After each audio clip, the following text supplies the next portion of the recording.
Assalamualaikum warahmatullahi wabarakatuh. Alhamdulillahirabbil alamin, hamdal hamidin, hamdal mustaghfirin, hamdan yuwafi ni'amahu wa yukafi'u mazidah. Asyhadu an la ilaha illallah wa asyhadu anna Muhammadan abduhu wa rasuluh. Allahumma shalli wa sallim wa barik ala sayyidil wujud Sayyidina Ahmad, Sayyidina Muhammad wa ala alihi wa alihi khalifatihi wa sallam. Yang sama-sama kita ta'zimi, kita hormati Romo Kiai Fathul Huda, Fathallahu bi al-huda. Amin ya rabbal alamin. Bapak Ibu, para kiai, bunyai, para tua santri, kalau saya ceramah suaranya begini aja, bisa dengar? Nggak bisa teriak-teriak, kecuali lagi marah. Marahnya kalau lagi ada musuh. Tapi di sini kan nggak ada musuh. Sahabat semua. Alhamdulillah. Saya sebenarnya sudah lama dengar Romo Kiai Fathul Huda, karena dulu ada beberapa kawan beliau orang Muhammadiyah suluk tarekat sama saya. Jadi orang Muhammadiyah, orang Bompati, ya, suluk tarekat. Oke, 10 hari itu kan, 10 hari. Waktu itu khalwatnya khalwat Naqsyabandiyah Khalidiyah. Saya belum kasih waktu itu syahid. Aneh, Muhammadiyah mau suluk tarekat. Saya tidak usah sebut nama beliau ya. Barangkali Pak Kiai Fathul Huda sudah paham, orang Cempaka Putih. Sebelumnya walaupun tadi sudah banyak sholawat segala macam, untuk mengkondisikan qalbu, mari baca Al-Fatihah. Alhamdulillah Ar-Rahmanir-Rahim.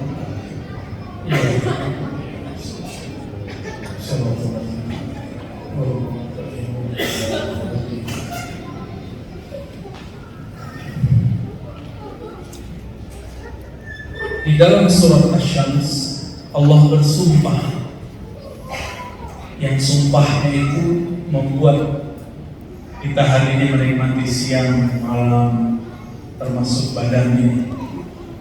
Mulai dari bersumpah dengan matahari, wasyamsi, dengan cahaya matahari Allah bersumpah.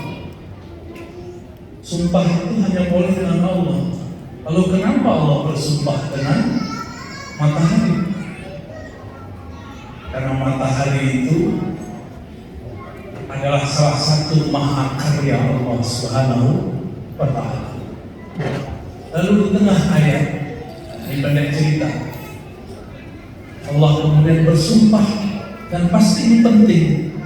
Wa nafsin wa ma sawwaha. Ini berkaitan dengan slogan Mahathir.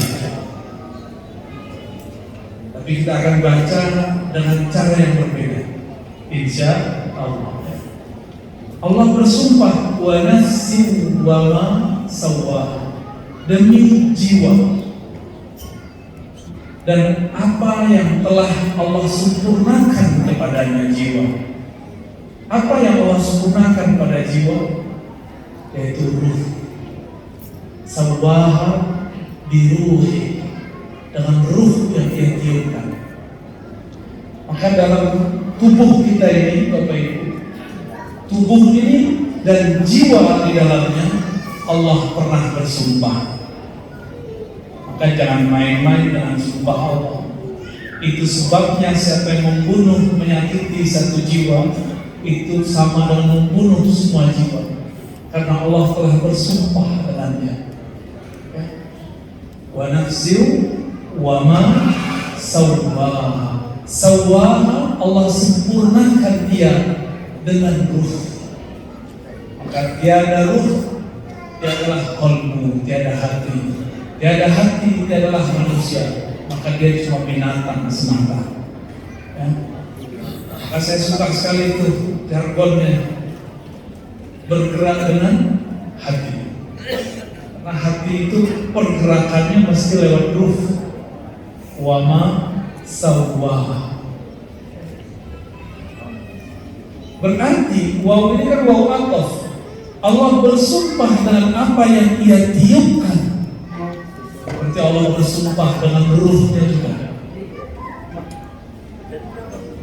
Lalu baru ada kalimat, ini kalimat penting, bahwa ternyata semua orang bisa berdialog dengan Allah.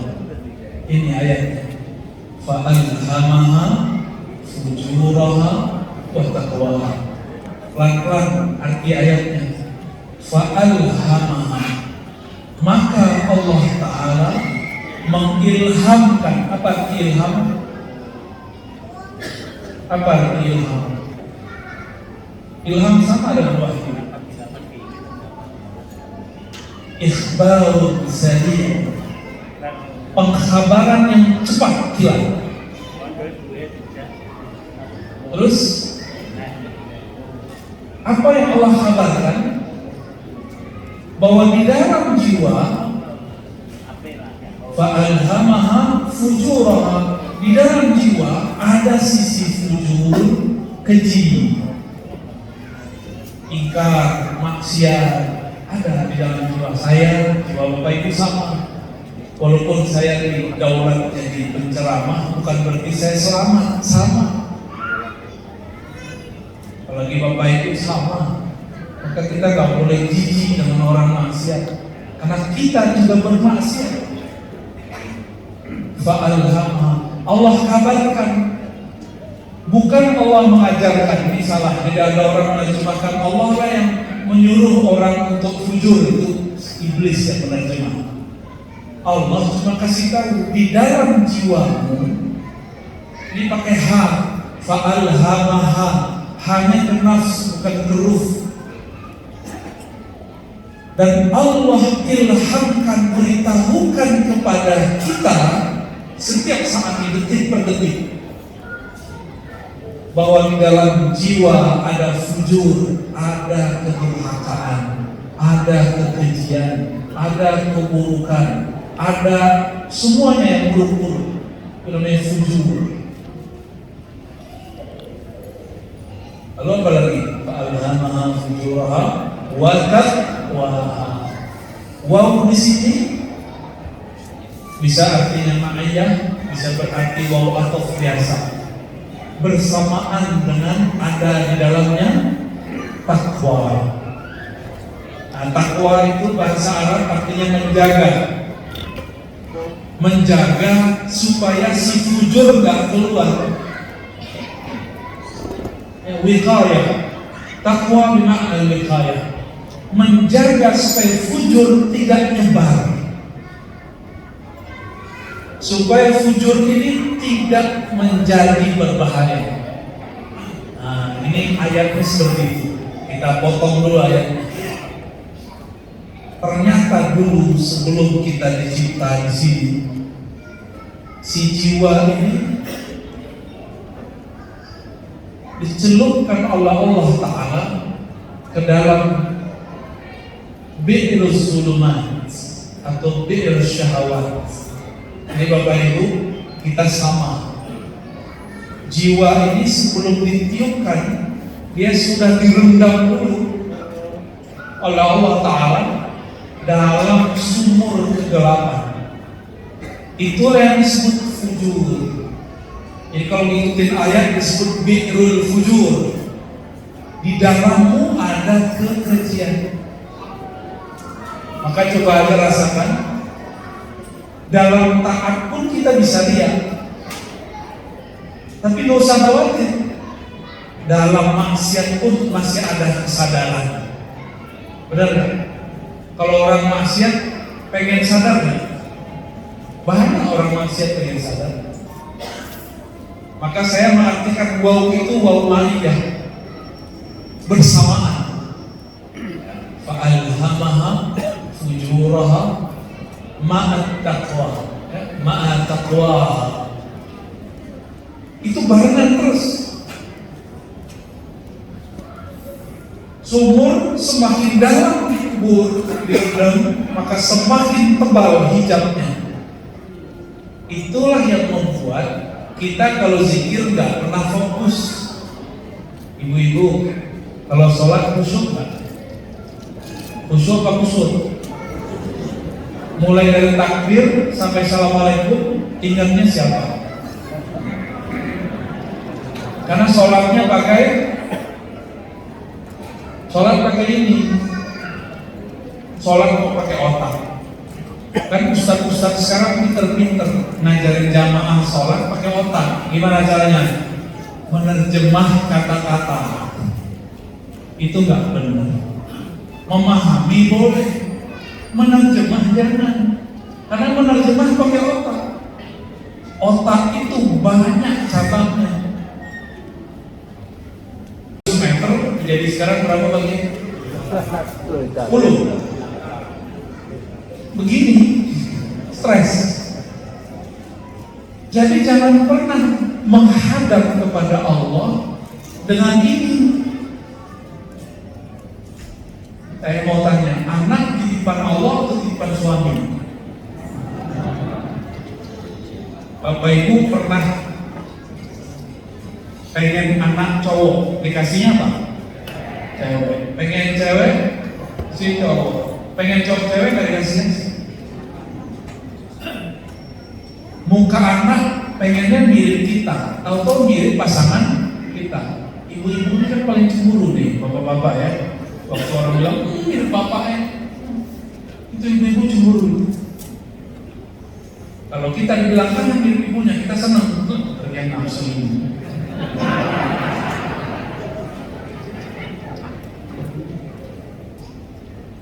Kita walaupun secara zahir yang membuat anak, tapi pada hakikatnya kita nggak kuasa terhadap anak.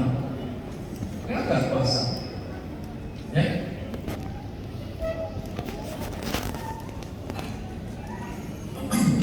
Yang anak-anaknya jalan-jalan tuh biar itu. Ya.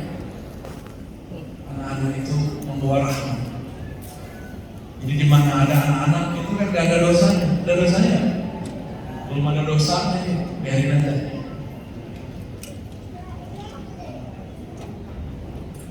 Kalimat fa'alhamaha ini ada sir di situ, ada rahasia bahwa Allah mengajak kita berbicara setiap saat. Karena alhamah fi'il madhi, tapi faedahnya bukan berlalu, bukan pasten. Faedahnya yadullu ala subuti wad dawam, menunjukkan itu selalu. Kenapa? Allah itu qadim, maka sering digunakan kata-kata fi'il madhi. Jadi fa'alhamaha bi azaliyatihi, ya. Allah mengilhamkan dengan keazaliannya. Kepada siapa Allah ilhamkan? Bukan ke dalam jiwa yang fisik, tapi ke dalam yang membuat kita bisa mendengar dan melihat. Apa itu? Ruh. Bapak Ibu, kalau sholawat tersentuh, itu yang tersentuh siapa?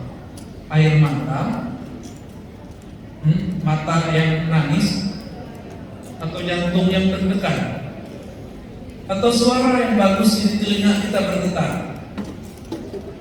Siapa sebenarnya yang bergetar? Yang bergetar itu kolbu. Kolbu itu bergetar karena diberitahu oleh ruh. Karena tempat ilham bukan kolbu, kolbu tempat Allah memandang. Innallaha yanzuru ila qulubikum. Allah memandang ke dalam kolbu. Jadi mohon maaf nih Bapak Ibu, perasaan merasa lebih kaya dari orang di samping itu sudah bahaya. Merasa lebih alim daripada orang di samping itu sudah bahaya. Allah mengatakan al-kibriya uridai, merasa lebih itu hakku bukan hak kalian. Kibriya itu kan ayyara al-abdu annahu khairun min ghairihi. Seorang hamba menilai dirinya lebih dari orang lain. Saya walaupun ngaji, ngajar, ceramah, gak boleh sedikit pun terbersit merasa lebih mulia daripada yang mendengarkan. Gak boleh. Itu sebabnya sebelum saya assalamualaikum mesti tawajuh dulu qalbunya kepada Allah, supaya tidak terbersit merasa lebih baik. Kalau sedikit saja terbersit, maka Allah tidak lagi ridho. Karena Allah pandang qalbu, Allah gak pandang saya baca ayat sekian, nomor sekian, surat sekian, nomor sekian. Allah gak ridho. Yang Allah ridho qalbunya merasa apa ya? Saat saya sebut ayat, ridho atau tidak. Nah, di qalbu kita ada macam-macam perasaan. Datang, ya mohon maaf, mungkin yang datang pakai mobil merasa lebih mulia dari motor, hati-hati.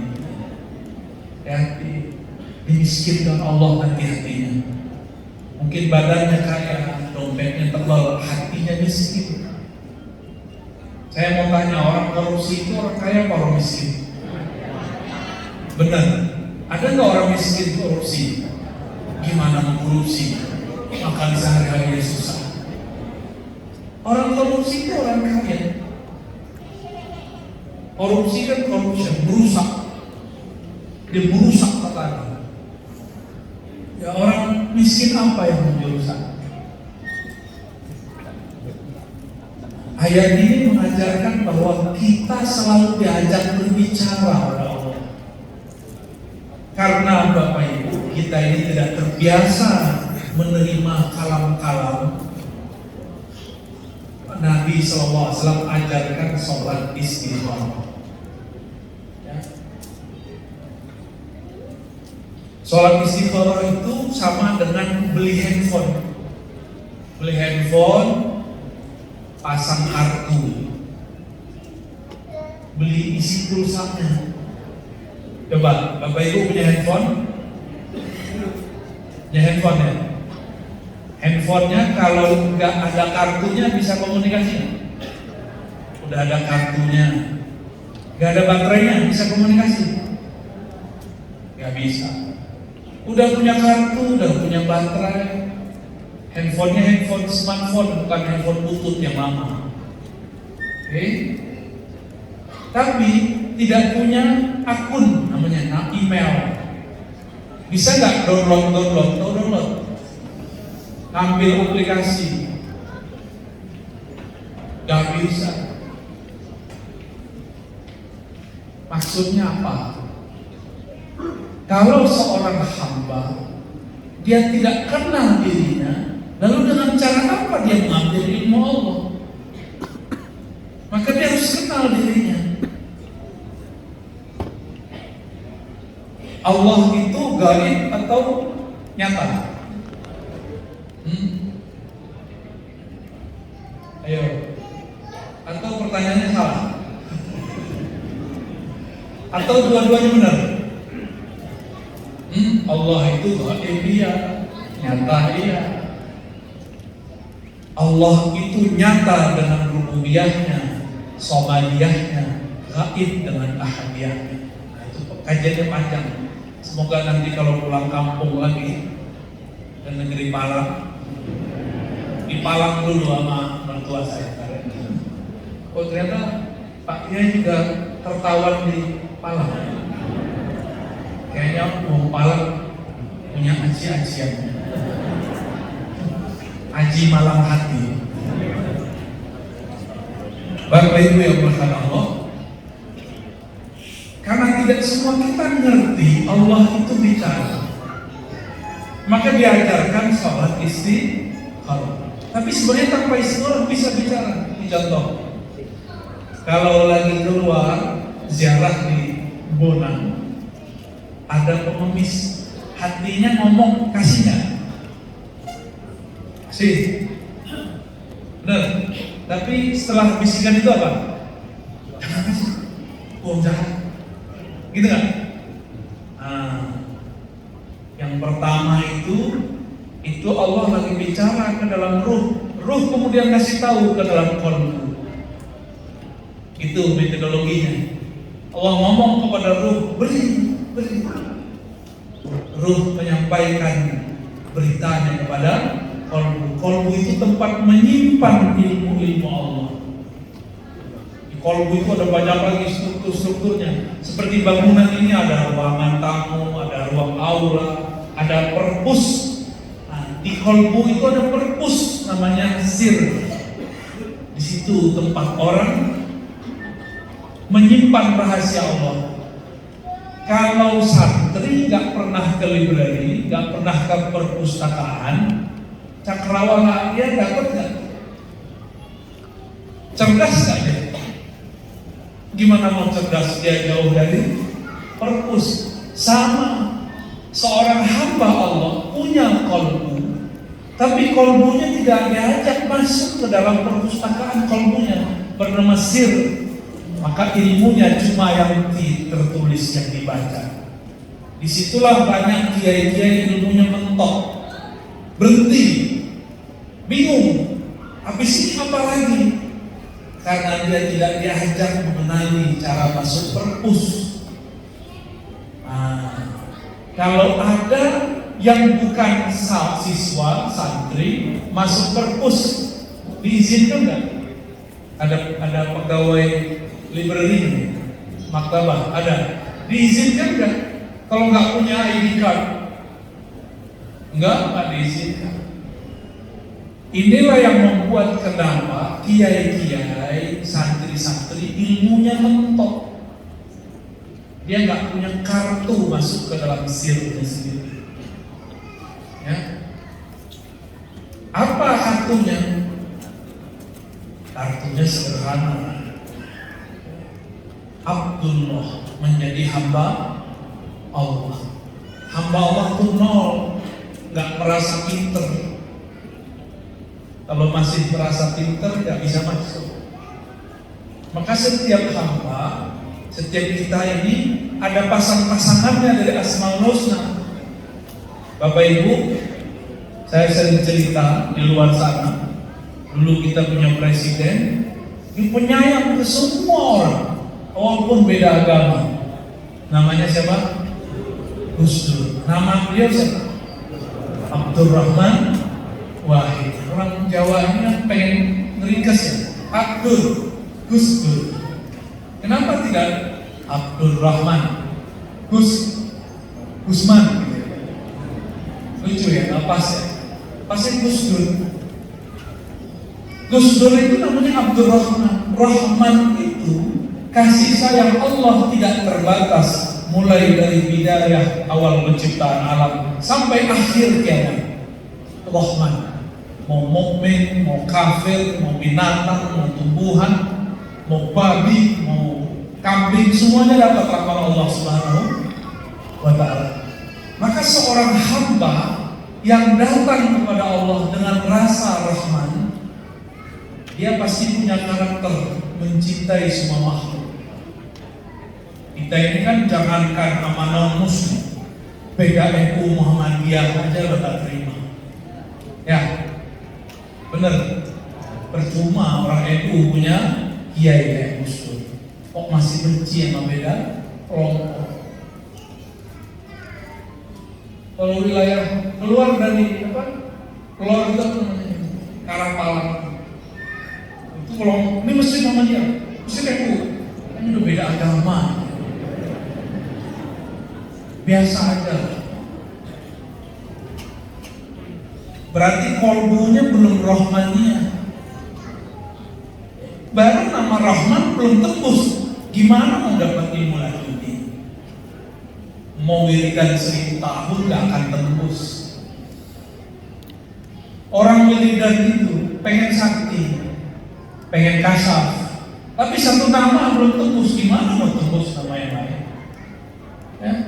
Maka kunci menjadi Abdurrahman, membuang semua kebencian kepada siapapun makhluk, menyayangi orang taat, begitu juga sayang kepada orang yang terjebak maksiat. Orang taat bisa maksiat dalam taatnya dan maksiatnya tidak terlihat. Maksiat orang taat apa? yang Romo Kiai Buddha sangat khawatir sekali. Kalau nggak orang torekot nggak segitu. Khawatir apa? Khawatir ya. Cuma orang torekot yang khawatir ya. Karena memang diajarkan zikir jahat, zikir sir, zikir khafi. Kenapa orang masih kenal dia? Karena di kolbunya masih sepi, belum ada nama Allah. Nah, kembali kepada Ar-Rahman. Jadi kalau mau masuk ke dalam kolbu, dari 99 nama itu, bacalah satu ayat ini. Maka saya sarankan di semua kota-kota Ahlus Sunnah yang berthariqah, hidupkan majelis kajian Al-Asmaul Husna yang bersama. Kalau tidak ya sudah, yang tahu aja. Kitabnya sudah banyak. Ada Al-Maqsad Al-Asma, banyak sekali. Ada Imam Ghazali, Zarruq dan lain-lain. Baru Allah mengatakan, qad aflaha man zakkaha wa qad khaba man dassaha. Sungguh telah tercatat dalam Lauh Mahfuz Allah. Apa yang tercatat? Aflaha, sungguh beruntung, sungguh bahagia. Orang sukses bahagia gak? Suksesnya santri nilainya tidak jelek, gak mesti juara. Suksesnya guru, muridnya bersuluk, berakhlak. Jadi bukan hanya nilai yang bagus. Maka saya menyarankan kalau benar ini ma'had, ini lembaga bergerak dengan hati, jangan cuma nge-push santri untuk dapat nilai bagus ya. Karena beda orang, beda kemampuan. Maka di pesantren kami di Darus Sunnah, mohon maaf bukan membandingkan, tidak ada lagi namanya juara 1, juara 2, juara 3, semuanya juara. Ada yang juara hafalan, ada yang juara bahsul masail, ada yang di usul fikih, ada yang ini, semuanya dikaji. Nanti ada nilainya. Dan ini lebih baik untuk psikologi santri. Ini kalau boleh saran, ini bangunan sudah sangat modern. Maka pemikirannya harus lebih maju dari bangunannya. Semoga anak kita maju lagi. Fa'alhamah, dapat ilham nanti insyaallah. Sekolah itu untuk apa? Sekolah itu qad aflaha man zakkaha. Sekolah itu adalah cara zakkaha. Zakkaha bahasa Arab zakka yuzakki tazkiyah. Apa artinya? Pertama, tathhir, mensucikan. Itu ada satu arti. Dibersihkan dulu kejahilannya, malasnya. Ibu-ibu kuatnya didik anak di rumah. Satu aja, melarang mereka megang smartphone, main game, bisa nggak? Bisa? Yakin? Nggak yakin saya. Melarang anak nonton, bisa nggak? Nggak bisa. Jangankan Bapak Ibu, saya punya anak, saya nggak sanggup melarang dia terus-terusan main game, nonton. Nggak sanggup. Terus gimana? Berarti ada kecanduan dia main game. Ini kok ciri-ciri anak kecanduan main game. Kalau dia kalah dia teriak atau dia bete. Mulai kayak bad mood, gak seneng bawaannya, teriak-teriak atau kesel. Tiba-tiba dia marah sama saudaranya, kesal sama bapak ibunya. Berarti udah kecanduan. Itu harus diobati, harus ditazkiyah. Cara membersihkannya di sini, di ma'had. Tinggal di sini asramanya apik ya pakai. Biasanya kan pesantren numpuk 7 orang, satu lapis 10, 70, satu kamar. Nggak mungkin. Maka bahaya. Pesantren-pesantren yang numpuk satu jenis bahaya. Rentan homoseksual. Maka kamar mandi jangan gede-gede pakai. kecilin. Bahaya nanti pada masuk berdua. Tapi saya lihat tadi ada siswa, gurunya perempuan, itu lumayan mengobati. Perempuan bencok cantik gini. Minimal dia ada interaksi. Ada orang dia nggak homoseksual, tapi kecanduan bokep. Jadi dia kan bisa, udah kawin dia nggak bisa ngapa-ngapain, harus menonton. Udah kecanduan di sana, itu harus ditazkiyah. Dan nggak bisa langsung. Kecanduan nonton porno lebih berbahaya dari narkoba. Orang kalau narkoba maka dikurangi, dicari canduan lain, dosisnya dikurang-kurangi. Kalau ada orang kecanduan porno, ini gawat. Itu harus diterapi. Harus ada film lain yang tidak porno, tapi tetap nonton. Maka anak-anak ini mohon maaf harus juga ada waktu nonton. Kalau nggak diam-diam nanti dia curi-curi nonton yang bening-bening dan gawat. Ya. Ini harus ditazkiyah, harus dibersihkan. Jadi kita nggak boleh benci, jangan dikeluarin. Ada ketahuan nih santri nonton kok, jangan dikeluarin, harus dididik. Karena bisa jadi gurunya juga kecanduan. Setelah dibersihkan, tazkiyah itu makna keduanya adalah tanmiyah. Jadi tadi tathhir, yang kedua maknanya an-nama. Az-zakah artinya an-nama, maka tanmiyah. Apa itu tanmiyah? Ditumbuhkan. Oleh karena itu setelah santri itu dibersihkan habitnya, dibangunkan jam 3, disuruh mandi jam sekian. Mandi nggak boleh, dibuat peraturan mandi di kamar mandi cukup sekian menit, biar ada kedisiplinan. Setelah itu ditumbuhkan. Nah, cara menumbuhkan yang paling benar bukan latihan fisik. Kita nggak mau buat anak kita jadi robot. Caranya dengan kesadaran rohani. Maka di akhir zaman, ikan di akhir zaman Bapak Ibu, dulu kiai-kiai kita kalau mau ngaji kitab ujungnya pindah tempat. Mau ngaji ilmu Arab ke pesantren A, sekarang mau ngaji fikih ke pesantren B. Seperti dulu Imam Syafi'i sudah belajar di Mekah, pindah ke Madinah, pindah ke Baghdad, pindah ke Yaman. Sekarang guru-gurunya sudah ada di satu pesantren, sudah mudah. Orang-orang di luar pesantren hari ini mengatakan, nggak perlu nyantri, saya bisa download. Sekarang di luar sudah begitu, kok masih ada guru kolot? Ya? Gimana guru kolot? Mendahulukan latihan fisik daripada latihan rohani. Rohani dulu yang dilatih. Rohani itu latihannya ilmu. Jadi bikin sadar dari murid. Bukan dihukum itu thariqah lama. Di sini nggak ada yang dipukul ya, nggak ada. Kalau kita, saya sering nanya, bulan mana nyebut kita Allah? Sebutlah aku sebut engkau. Duluan siapa yang nyebut? Allah ngomong, hai hambaku, sebut aku, fazkuruni azkurkum. Pasti aku sebut namamu. Siapa yang dulu menyebut? Ya, kita apa Allah? Kalau kita pantas makomnya nggak naik-naik. Ya, namanya makomul muridin.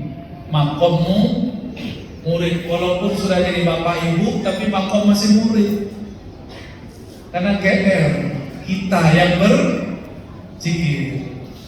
Saya mau tanya lagi bapak ibu. Adakah di tubuh kita, di alam semesta ini sesuatu yang bergerak tanpa izin Allah? Ada nggak? Ada nggak? Berarti kita kalau zikir itu digerakkan Allah bukan? Jadi duluan siapa yang zikir? Allah. Jadi kalau kita berzikir, baca Yasin, baca apa, itu Allah lagi nyebut nama kita. Bukan kita yang nyebut nama Allah.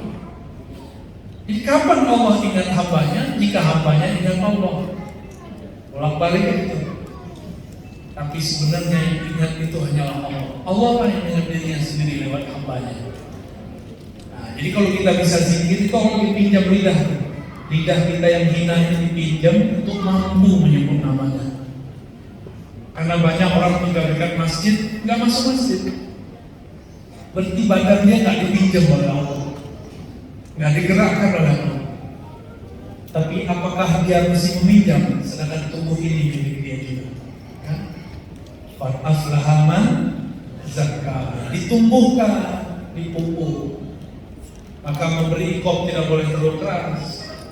Memberi pujian juga tidak boleh terlalu keras.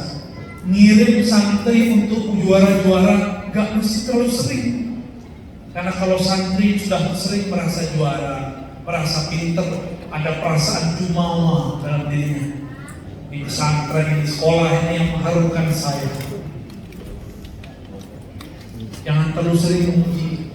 Jangan pula terlalu parah dalam mencaci. Bodoh kalian, jangan terus sering begitu. Pinter kalian, jangan terus sering. Pupuk begitu, mau pupuk itu pelan-pelan. Ya, itu namanya tazkiyah. Kalau sudah dia tumbuh, berakar, berurat, maka dia akan tumbuh sendiri, nggak perlu dikasih apa-apa lagi. Baru namanya insan kamil. Qad aflaha man zakkaha wa qad khaba man dassaha. Rusaklah siapa yang dassa. Dassa bahasa Arab itu merusak, menyusupkan keburukan dalam diri. Bapak Ibu yang berkahan Allah, terakhir yang mau saya sampaikan, ada tanya jawab pakai.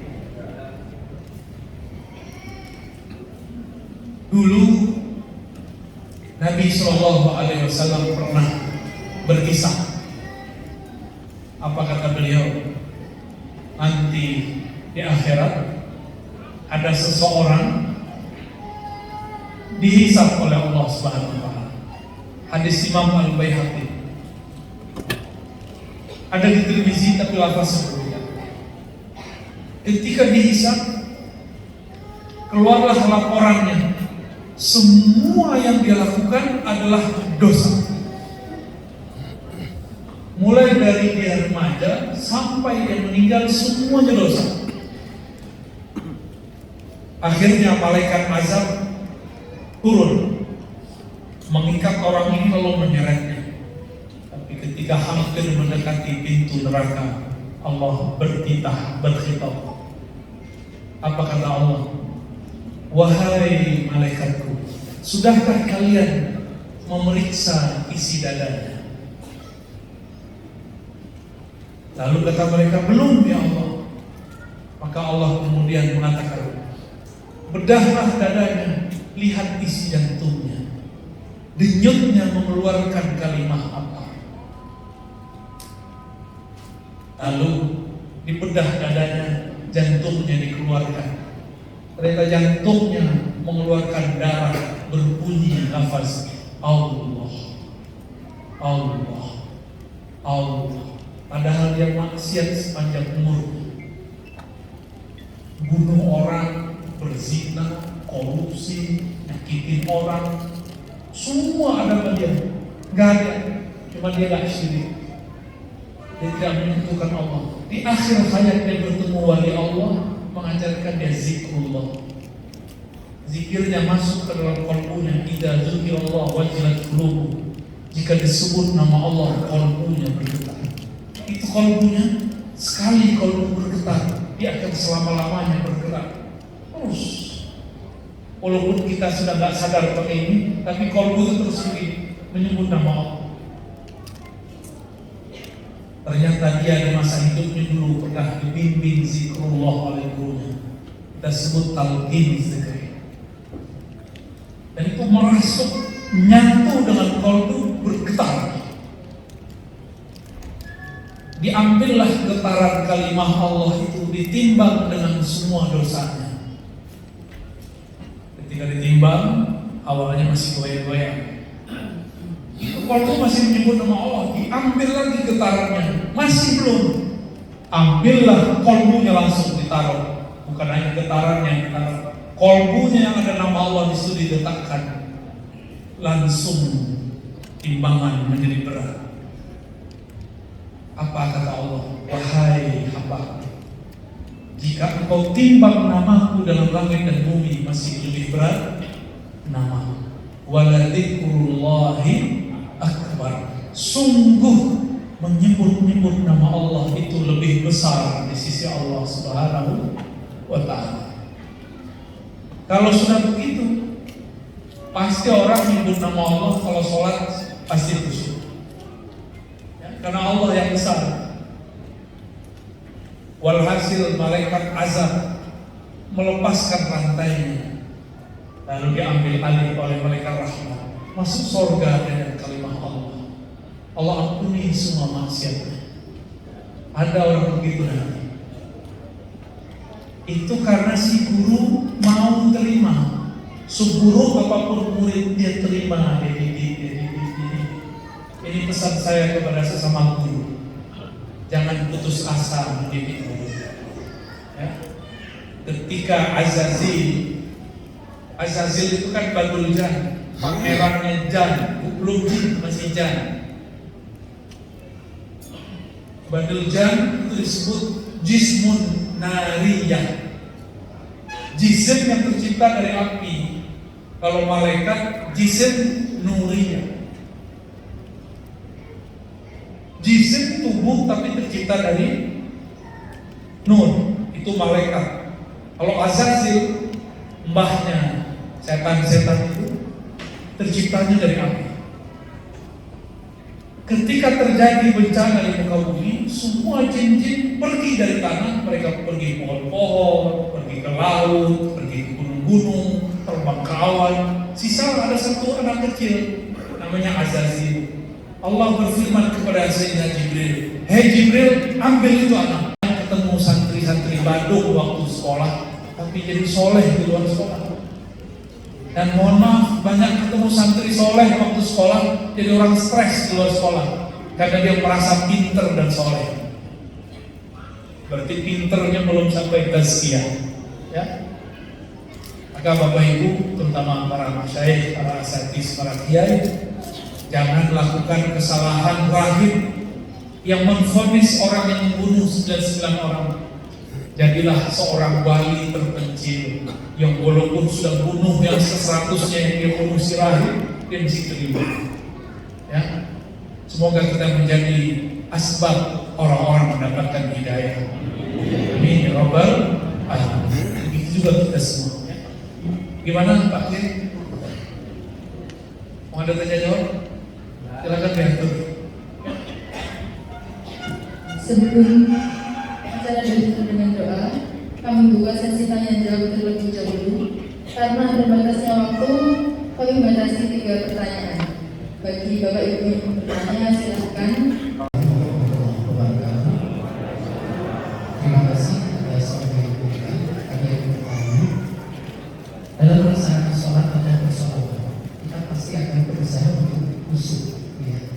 Akan tetapi seringkali kita merasakan ketika kita mau khusyuk, lebih khusyuk lagi, maka terlintas pikiran-pikiran dan otak kita. Yang menjadi pertanyaan adalah bagaimana caranya agar ketika kita bersolat khusyuk itu tidak muncul terlintas pikiran-pikiran dari otak kita, sehingga otak kanan kita bisa maksimal dalam khusyuk pada Allah SWT. Terima kasih. Assalamualaikum warahmatullahi wabarakatuh. Langsung dijawab. Takut lupa. Kalau tamu nggak kenal Romo Kiai Fathul Huda, beliau lagi pakai baju kaos, nggak pakai kopiah, pakai topi pet, dikira cleaning service. Paham? Nggak hormat. Tapi kalau kenal, mau pakai baju apa, hormat kan? Mungkin cleaning service-nya nggak kenal sama beliau. Jangan ngomong itu. Bisa jadi begitu. Jadi hormat itu adalah salah satu sikap orang khusyuk. Karena khusyuk itu salah satu maknanya adalah takzim, hormat. Tidaklah muncul rasa hormat kecuali kenal kepada yang dihormati. Coba kalau kepala sekolah jalan nih, itu semua santri diam. Benar kan? Kalau kepala sekolahnya lewat, belum pengasuhnya lewat, baru kepala sekolah. Bahkan mungkin wali kelas masuk sudah diam, sudah hormat. Kita ini punya guru dua jenis, ada guru jamaliyah, ada guru jalaliyah. Ada guru jamaliyah, dia berwibawa dalam kasih sayangnya. Ada guru jalaliyah yang berwibawa dalam ketegasannya. Ini saya nggak tahu nih para ustadz ini yang mana ini ya. Coba dulu pernah jadi siswa, jadi santri, sedang mengambil tugas atau guru penyayang? Sedang mengguru penyayang atau tegas? Yang mana? Penyayang. Benar. Tapi guru tegas perlu nggak? Perlu. Kalau ada guru penyayang, orang ngandung padanya, orang bermanja-manja padanya. Siswa sama dia udah kayak temenan. Tapi kalau ada guru jalaniyah tegas, itu santrinya takut. Kalau gurunya udah lewat masuk dia. Benar. Perlu ada yang begitu. Untuk supaya dapat rasa khusyuk, kenalilah Allah dari dua pintu ini, dua sifat ini. Allah yang maha Jalil, Zul Jalal, dan yang kedua ikram. Ikram itu jamal. Sisi Allah baiknya atau sisi Allah kesnya. Kalau sudah kenal Allah, nggak perlu mikir. Sholat itu jangan mikir. Sholat itu pakai zikir. Aqimis sholata lidzikri. Dirikan sholat untuk mengingatku, bukan untuk memikirkan aku. Ini karena kepintaran baca kitab, jadi mikirin Allah lagi sholat. Ya. Jadi mohon maaf, ini rahasia nih, ibu-ibu, wali santri, bapak-bapak, kiai-kiainya belum tentu sholat khusyuk. Ini rahasia kita ya. Bunyai pakai sal, mungkin paling gak khusyuk kali, karena mau sholat kebawa urusan santri ke dalam sholat, ini kan gawat. Kalau itu yang terjadi, gimana dia mau latih orang khusyuk? Dia nggak khusyuk, karena bingung khusyuk itu letaknya di mana. Supaya mudah harus tahu alamat khusyuk. Alamat khusyuk ada di qalbu. Lau khasha'at qalbuhu la khasha'at jawarihu. Begitu di riwayatnya. Walaupun hadisnya tidak sampai derajat sahih, tapi ini maknanya sahih. Seandainya qalbu seseorang itu khusyuk, pasti badannya khusyuk. Kalau aliran-aliran baru sekarang kan khusyuk itu celana cingkrang, ya kan? Terus taruh pembatas di depan, itu bukan cara khusyuk, itu metode fikih. Kalau zaman-zaman guru saya dulu sholat pakai baju batik itu bid'ah pakai. Beliau itu ya Rais.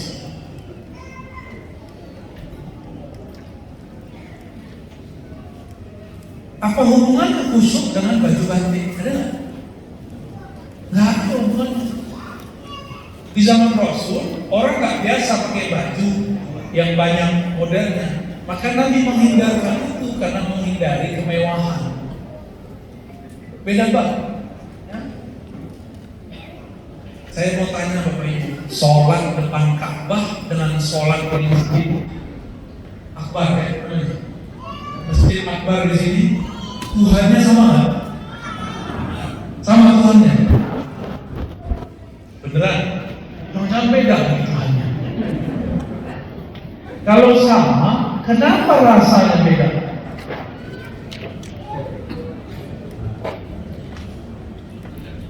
Kenapa rasanya beda? Kondisi. Apa namanya? Kondisi itu di baju atau di hati? Di hati. Maka ada namanya Rabitatul Ka'bah.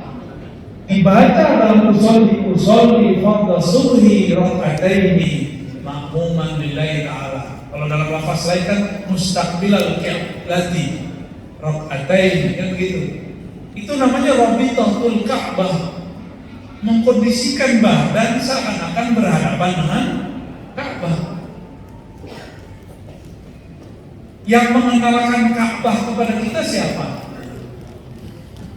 Allah. Hebat tuh, Rasul begitu. Langsung Allah yang mengenalkan. Guru. Karena yang mengenalkan guru sebelum ingat Ka'bah pasti terlintas wajah guru. Namanya Rabitatul Mursyid. Rabitah kepada mursyid. Si mursyid bisa kenal karena guru sebelumnya. Guru sebelumnya karena guru sebelumnya. Bersambunglah itu kepada baginda Rasulullah SAW. Kalau rajin-rajin sholawat nanti diajak tamasya Allah ketemu dengan Rasulullah SAW. Maka orang yang tidak hormat kepada gurunya haram ketemu Rasulullah SAW. Mustahil ketemu Rasulullah. Ini kurang ajar gurunya. Rasulullah mengatakan tuba liman ra'ani wa liman ra'a man ra'ani. Itu bukan tuba liman dakhala tuba. Beruntung tuba itu adalah suatu pohon keberkahan yang ada di surga. Maka diartikan beruntung karena itu artinya pohon keberuntungan.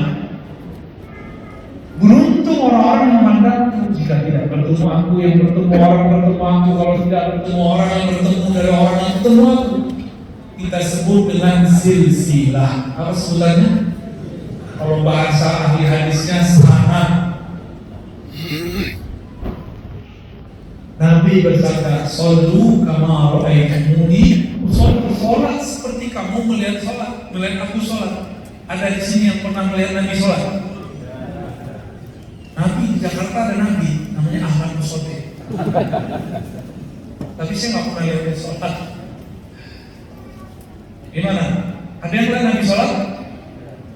Kalau saya baca hadis, udah lihat Nabi belum? Belum. Nah, ini tantangan anak-anak muda ke depan, anak-anak kita Bapak Ibu, akan muncul gerakan-gerakan baru. Mereka itu tidak sabar berguru. Apa katanya? Gak usah ikut imam, gak usah ikut guru, langsung saja kepada Allah dan Rasulnya, langsung ke Quran, langsung ke hadis. Padahal Nabi ngomongnya apa? Sholatlah seperti kamu melihat aku, bukan seperti kamu melihat di buku. Gak ada. Apalagi sholat melihat YouTube. Sekarang ada cara sholat baru, mazhab al-YouTubiyah. Jadi dia nggak mau belajar sama guru, dia harus belajar dari YouTube. Hasilnya kurang ajar sama guru. Jadi bergurulah kepada ahlullah, nanti dibawa ke akhirat. Insya Allah. Siapa ahlullah? Orang yang mewarisi kolbunya Rasulullah. Bukan hanya sorbannya, bukan hanya sarungnya. Nabi nggak bisa baca kitab kuning, tapi bisa baca kitab langit. Lebih keren mana? Ini ada kiai ngomong, Nabi itu ummi nggak bisa baca kitab, tapi kayak merendahkan Nabi. Jangankan kitab itu, kitab yang bilangnya jadi baca oleh Rasul. Ya? Kitab takdir kita aja dibaca Rasul. Lebih keren gitu ya Ustaz ya. Wallahu a'lam bishawab. Assalamualaikum warahmatullahi wabarakatuh. Terima kasih yang menghormati Abuya Ar-Rasul. Kita sering melihat di YouTube ustadz-ustadz yang sering membid'ahkan, memusyrikan dan mensyirikan ibadah kita Ahlussunnah wal Jamaah itu secara masif, dan efeknya saya pikir itu sangat berbahaya karena di luar Jawa kemarin NTB kalau nggak salah sampai ada pembakaran dan lain sebagainya. Ini kita mensikapinya seperti apa, Ustaz? Karena secara masif mereka terus menerus membid'ahkan dan bahkan mengkafirkan kita. Bagaimana kita menghadapi atau menghantar mereka Ustaz yang ada di sini? Terima kasih. Assalamualaikum warahmatullahi wabarakatuh. Karena YouTube ini bisa didengerin siapa aja di mana aja, maka kita harus ada di YouTube. Kalau TV kan nggak bisa dibawa kemana-mana, kegedean. Ya, YouTube bisa ditonton di mana aja. Sebelum tidur, bahkan ada yang jadi pengantar tidur ya. Gimana sikap kita terhadap dai-dai yang membid'ahkan amalan Ahlussunnah wal Jamaah? Kalau dulu ahli kitab menganggap Nabi Muhammad dan para sahabat itu sesat, lalu Allah berfirman, idfa' billati hiya ahsan. Idfa' billati hiya ahsan.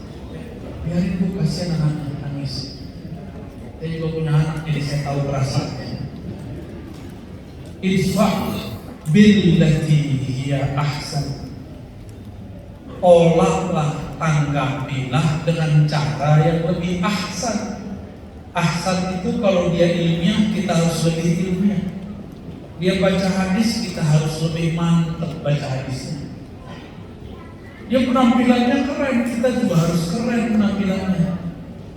Dia ceramahnya bisa dipahami banyak orang, kita juga harus mulai membahasakan ceramah kita supaya didengar oleh banyak orang.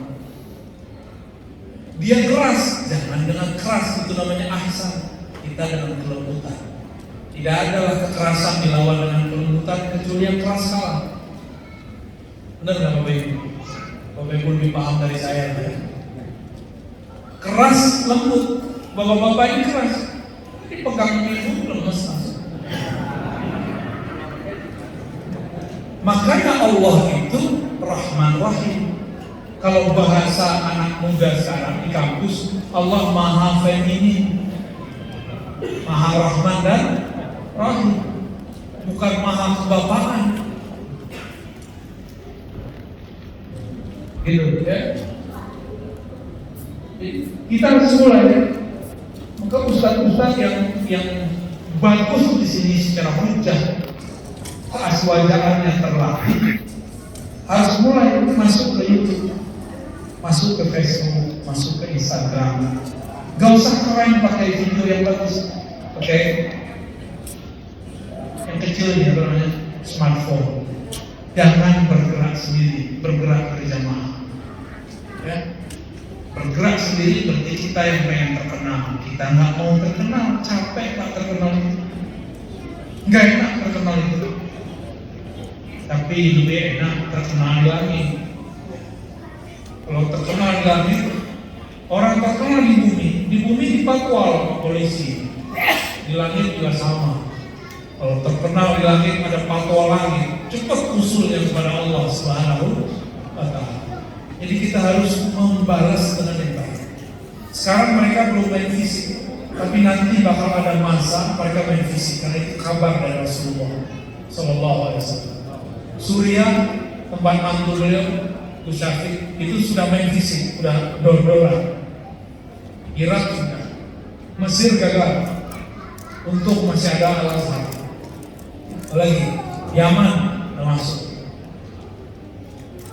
Libya sudah gagal. Sekarang pemerintahan baru juga beres-beres. Nunggu nih, Saudi nggak tahu. Habis Indonesia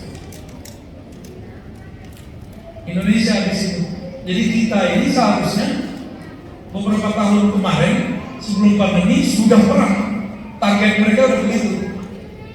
Muslim bunuh Muslim, cuma beda politik, cuma beda nol. Alhamdulillah Allah masih sayang, masih banyak wali Allah di negeri ini.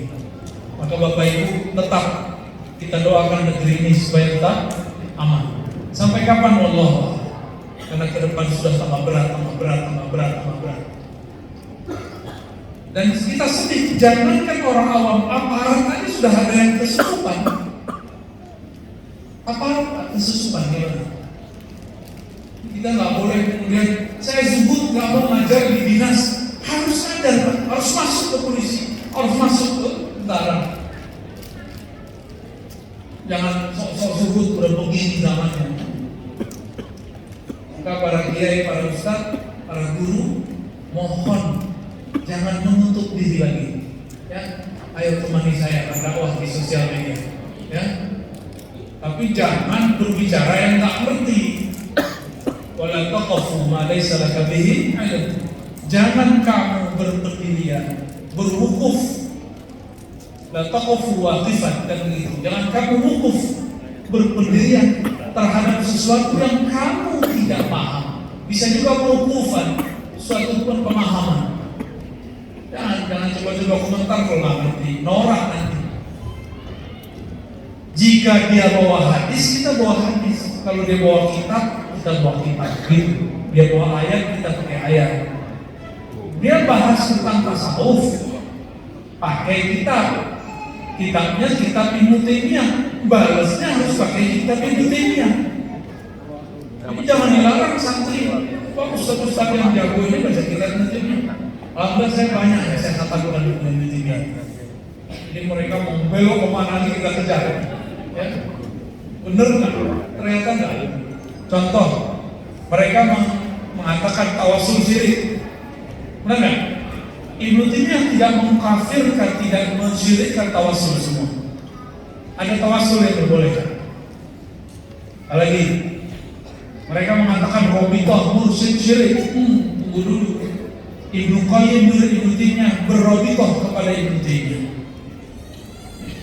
Ya, zikir nggak boleh dengan angka tertentu. Lah Ibnu Taimiyah pada subuh sampai istiwa zuhur nggak berhenti baca zikrullah.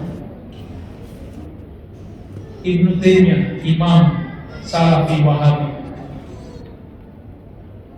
Nah, saya mau tanya nih, di sini akidahnya pakai kitab apa? Jangan sampai kita Soleh Fauzan, ya, di kitab itu dianggap syirik orang tawasul, dianggap syirik orang tabarruk, dianggap kufur orang maulid karena menyerupai Nasrani. Harus kembalikan kepada kitab ulama Nahdliyin yang lama yang sudah pakai kitab akidah Ahlussunnah. Ada beberapa pesantren Nahdliyin kitabnya sudah diganti, kitab Aswaja, tapi namanya doang, dalamnya bukan Aswaja. Pertama, manhaj Qur'ani, yaitu ilqaul qissah. Jadi harus guru-guru ini harus punya bank kisah. Dulu ahli hadis supaya muridnya jadi muhaddis besar, sufi supaya muridnya jadi sufi besar, setiap penutupan kuliah atau ngajar selalu ada kisah yang diceritakan. Di Quran dikatakan faqsusil qasas, berkisahlah engkau. Karena itu cepat masuk. Kisah itu nggak perlu dihafal, cukup dinikmati. Nah, kenapa hari ini banyak santri-santri, siswa-siswa takut? Karena yang nilai teori-teori, hafalan-hafalan, tapi kurang dinamis, kurang harmonis, rasanya kurang. Kisah itu kata Imam Junaid, jundun min junudillah. Maka tidak ada mursyid, tidak ada wakil talqin, tidak ada sufi, tidak ada ahli thariqah kecuali yang mengajar pakai kisah dan analog. Kisah dan kias, analog. Jadi guru-guru ini harus di-training untuk berkisah. Kalau kita berkisah nggak boleh abstrak, harus ada wujudnya. Jadi menyebutkan dengan detail. Satu hari, coba bapak-bapak ini kan jamaah tidur hari Jumat ini, bener ya? Itu gratis ya. Kalau hari Jumat, khotibnya memulai pada suatu masa, pada suatu hari, pasti gak tidur. Tapi kalau khotibnya mengatakan, marilah kita meningkatkan, cuma itu, nanti kita lagi, hendaklah engkau, itu semua cuma teori-teori dan kita sudah capek dengarnya. Kita sudah bosan diceramahin orang, karena dari kecil sudah diceramahin orang tua, benar. Maka para khotib tolong kembangkan perintah ini, faksusil qasasa, berubah dengan kisah, atau kisah diri sendiri, atau kisah ulama, atau kisah nabi, para sahabat, atau kisah sebelum alam semesta dicipta. Itu buat orang akan bangun. Matanya mungkin merem, tapi dia bangun secara rohani. Ya, itu pertama Pak ya. Jadi guru-guru harus punya bank kisah. Maka guru ini jangan cuma baca cerpen, cerita cinta, ya, baca Facebook, rajin dibaca Facebook. Ini orang kita ini rajin baca Facebook, tapi baca buku beneran berjalan. Yang kedua, diambil dari kisah Nabi SAW ketika beliau nyuruh para sahabat di musim haji berwudu. Tawaddu. Nabi mengatakan wudu. Tapi mereka bingung. Nabi ngapain ya? Nabi cuma ngomong tawaddu. Jadi orang itu gak melihat mulutnya, yang dilihat apa? Perbuatannya. Maka Nabi masuk ke dalam kemah, istri Nabi kemudian mengatakan, wahai suamiku baginda Rasul SAW, sahabat itu nggak melihat mulutmu, mereka melihat tangan kakimu, badanmu. Terus maksudnya gimana? Ya engkaulah yang duluan berwudu. Bukankah setiap engkau wudu, air wudumu diperebutkan? Nabi itu kalau wudu, airnya nggak ada buang. Kalau air wudu kita, para ustadz ini, para kiai, itu jangan diambil, jangan diminum. Karena kami ini banyak dosa. Enggak dosa maksiat, enggak dosa mata, dosa hati, merasa lebih alim, itu paling gawat, paling bahaya. Lalu benar, Nabi panggil khadamnya, Mughirah atau siapa waktu itu namanya, karena Nabi kalau keluar biasanya Mughirah yang datang, atau Anas Simari, diambilkanlah secangkir. Tapi dulu cangkirnya bukan begini, pakai kain, dituang pelan-pelan, nggak ada air keran, nggak kayak orang Indonesia datang ke Mekah, kerannya buka segede-gedenya. Itu air buang-buang, dia berwudu dengan setan. Karena orang mubazir itu teman setan. Wudu itu kecil-kecil aja. Bapak Ibu kalau ke Eropa, ke Australia, kalau wudu itu kenceng-kenceng, itu langsung habis air di kota itu. Kecil-kecil kalau wudu, mandi, ya, kalau nggak perlu tutup. Lalu Nabi wudu, di bawahnya ada tempat nampan nampung, tapi nggak ada airnya yang tembus ke bawah. Semua air wudu Nabi diperebutkan sahabat Rasulullah SAW. Namanya tabarruk, apa namanya? Itu hadis sahih Bukhari dan Muslim. Oh, para sahabat ngambil berkah dari bekas wudu Nabi. Syirik kan? Kata kawan, tabarruk syirik. Ya. Jadi seandainya Rasulullah hidup zaman ini, mereka akan memusyrikkan Rasulullah, akan menuduh sahabat-sahabat Rasul itu musyrik. Jadi Rasul yang dia gambarkan beda dengan yang faktanya ada. Apa pelajaran dari hadis ini? Murid tidak pandang kata-kata, murid itu memandang perbuatan sang guru.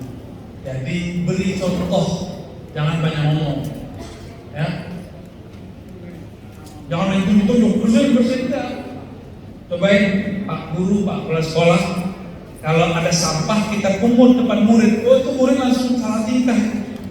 Cobain aja, ya. Gak usah marah-marah.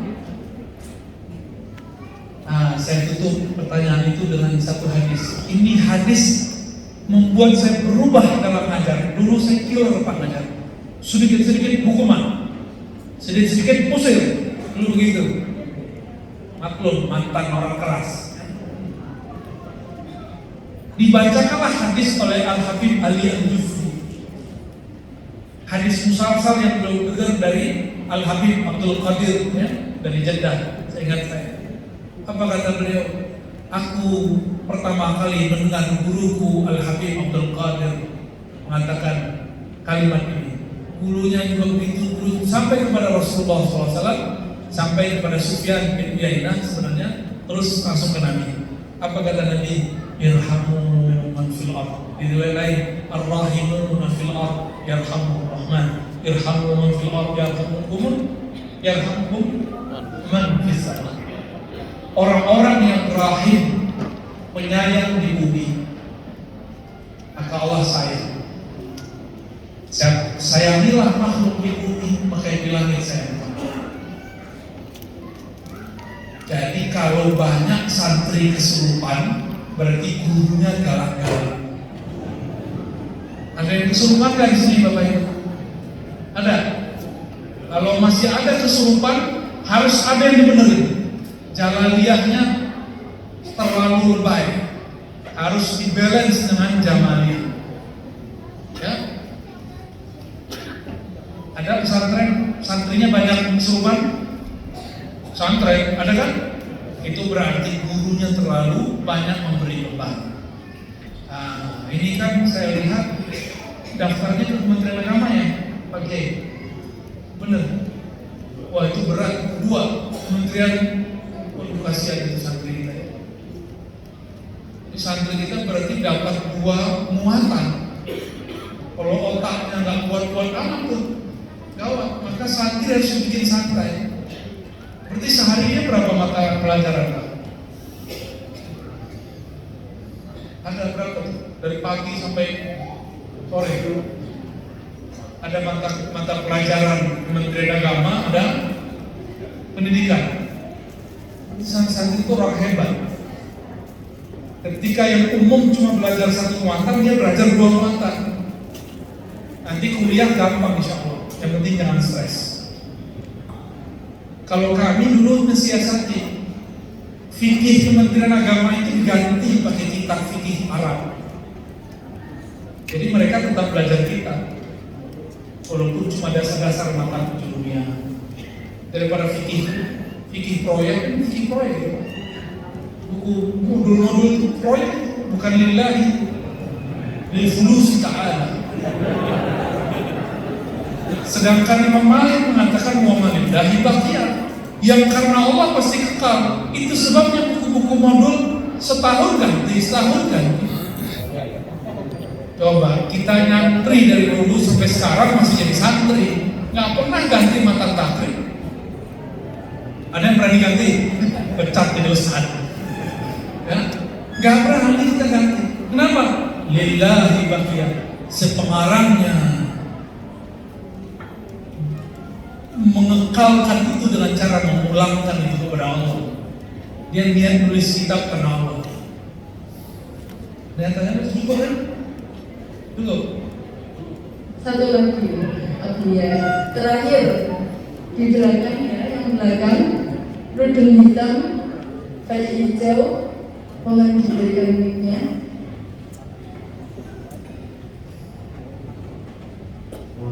Mic. Oh ya. Iya. Mohon dipersingkat pertanyaannya. Assalamualaikum warahmatullahi wabarakatuh. Terima kasih atas waktu yang diberikan. Yang ingin saya tanyakan terkait keistiqomahan. Kan istiqomah dalam hal kebaikan, walaupun sekecil apapun itu kan sangat berat, apalagi bagi saya yang masih awam. Dan dari sini apakah ada amalan khusus yang bisa mengikat keistiqomahan itu agar terlaksana ketika dilakukan? Itu yang pertama. Yang kedua, saya ingin meminta sesuatu terkait jenengan tadi kan membahas tentang pentingnya sanad atau silsilah keilmuan. Dari sini saya ingin meminta ijazah jika jenengan berkenan masalah doa yang tadi jenengan jelaskan, yakni Allahumma a'inni ala dzikrika wa syukrika wa husni ibadatik. Terima kasih. Assalamualaikum warahmatullahi wabarakatuh. Cara istiqomah ada amalannya nggak? Pertanyaannya hampir.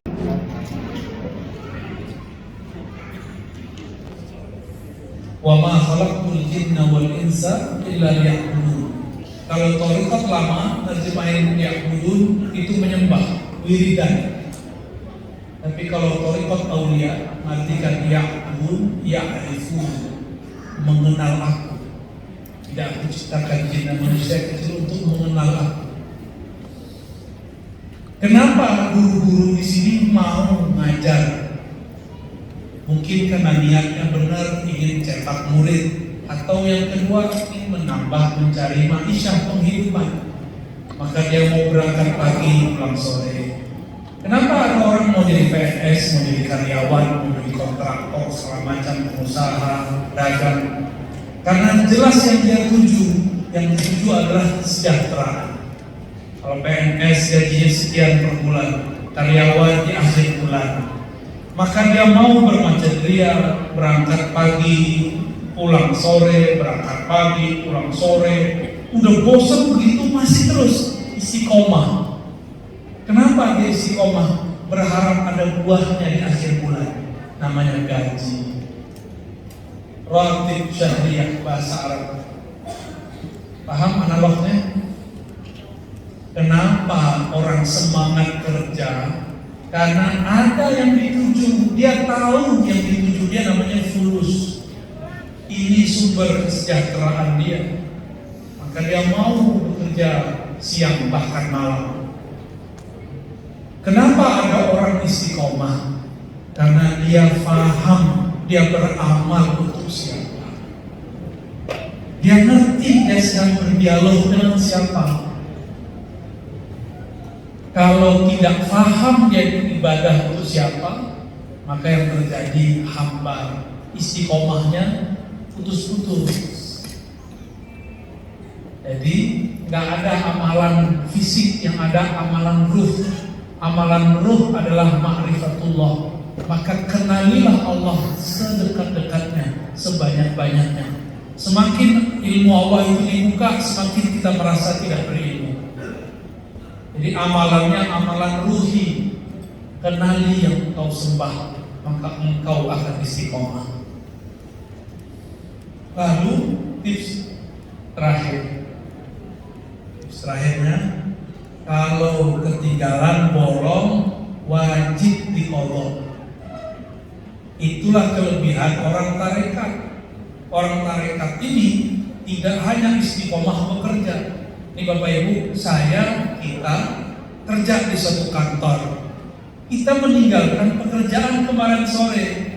Ketika esok masuk, itu kerjaan diqodho nggak? Atau dibiarin? Diqodho atau dibiarin?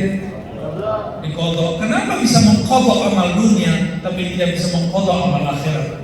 Jangan-jangan kita nggak percaya Allah, lebih percaya fulus. Benarlah kata Nabi, Ta'ibah Abdul Dinar, akan lelah, sungguh lelah dan selalu lelah orang yang menghambakan dirinya cuma untuk mencari kesejahteraan fulus, kesejahteraan harta, capek.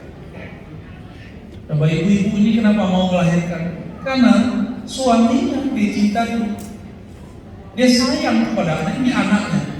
Coba samping-sampingan duduk, tapi bukan anaknya. Mau nggak gendong-gendong? Sorry, anak gua, ya, nggak mau kita. Mohon maaf, dipipisin anak sendiri, marah nggak?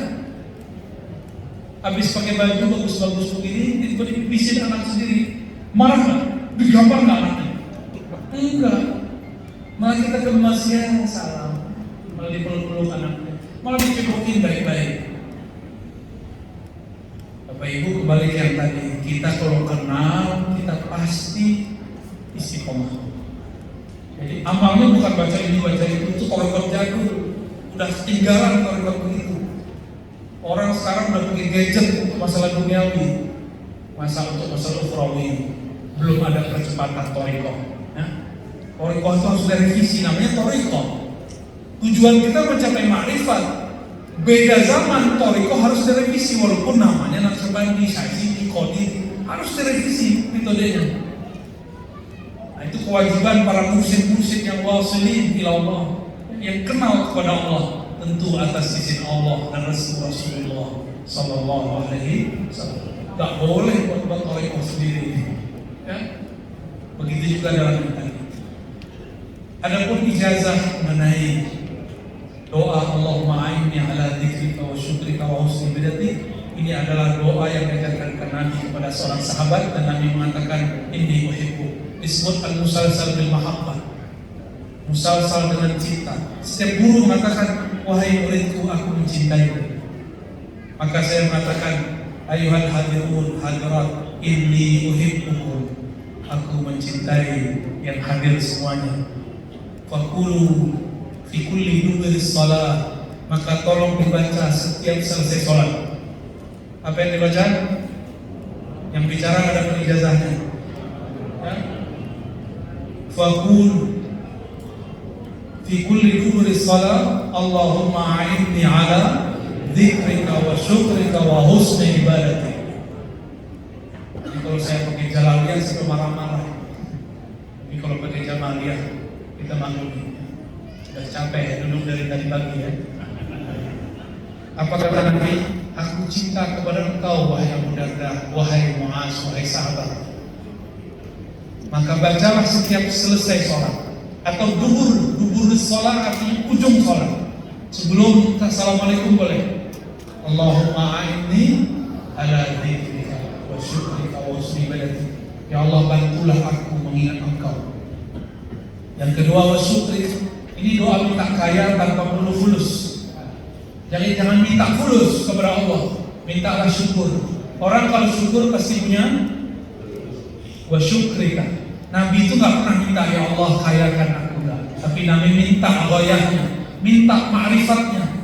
Ma'rifatnya fulus itu syukur. Jangan minta fulusnya. Jangan minta bikin rumah, jangan minta beli mobil. Maka kalau ketemu Pak Yai Huda, jangan bilang tolong ya doain bisa beli rumah. Jangan begitu doanya. Doanya gimana? Tolong ya doain supaya jadi hamba yang bersyukur. Kalau orang bersyukur berarti dompetnya, mobilnya, rumahnya